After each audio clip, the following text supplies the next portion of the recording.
And that candidate experience then that we've just discussed, through the search process, that naturally segues, doesn't it, into the onboarding process for the most, for the successful candidate that's placed.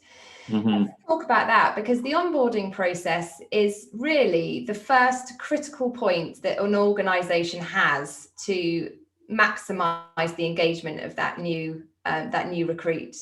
Mm-hmm. It sort of sets the tone, doesn't it? It's the first opportunity it has to really welcome it into its culture, its ethos, and to really let the new recruit experience that. How Mm-hmm. important do you think the onboarding experience is in terms of attracting and retaining talent? I think it's extremely important, and even down to is when they're turning up on day one, is their laptop ready, is their mobile phone ready, right through to the induction program. And as we all know, people have varying notice periods. But where you have a 6-month notice period or a 3-month notice period, I often say to the client, can you put them on the company newsletter during that period? Could you have an informal catch up with that person? Because even though they've signed the contract and they're working out their notice, there still is the risk they may not join. So I think the onboarding really starts from, the day they resign, working out their notice period.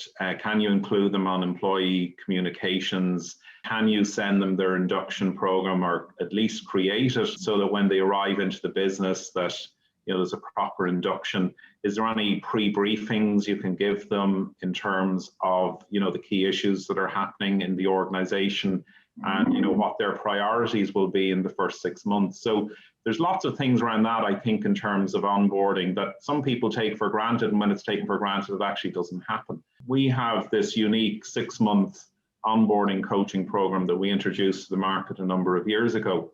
That came about, I suppose, as a result of a number of things. So I would have met a number of people along the way, and they may have had stories as you probed their interview in terms of why they left certain organizations. And when you really probe that, you started to find out that actually they didn't really need to leave. It hadn't worked out because small problems had become big problems. And as you read, various different documents, I remember SHL releasing a document several years ago saying that it takes up to 7 months for somebody to fully settle into a role and add value and be at equilibrium. So anything you can do to reduce that time to competence would certainly help. And that's why we launched the 6 months onboarding coaching program, which is included with every search. We don't charge for this, it's included in our fees, and I call it the aftercare program. And that's, I suppose, it's a safe, confidential space for each candidate to come and discuss their goals and objectives, any issues they're having in a confidential forum, rather than maybe going home and offloading it at home, or maybe offloading it to the wrong person in work. Because there's two kind of issues here. One is the candidate needs to feel they made the right decision leaving their employment to join the new client. And the second is that the client needs to feel that they've made the right decision in terms of choosing the candidate. And then there's this either conscious or subconscious situation whereby the pressure to perform on day one is there. And yet the reality is it takes 6 months to settle in. So what I try to do with that is sometimes take the heat out of that situation and actually let people realize, okay, well, you've just started. Because some candidates are very hard on themselves. I've had situations with candidates where in month 2, they felt they were struggling, and you have to bring them back to a situation. Sometimes what I do with candidates, I say, look, tell me about your last job. How was it on month 2? And, they describe the situation. And I say, okay, and how was it after 12 months?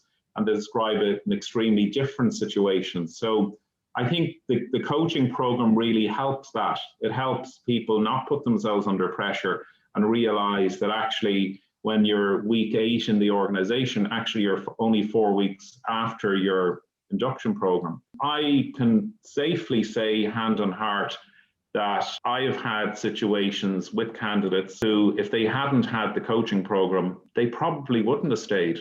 And is it because you are, through your coaching, you're helping them sort of better understand the issues and coming to their own realization of how they can address that with the new employer?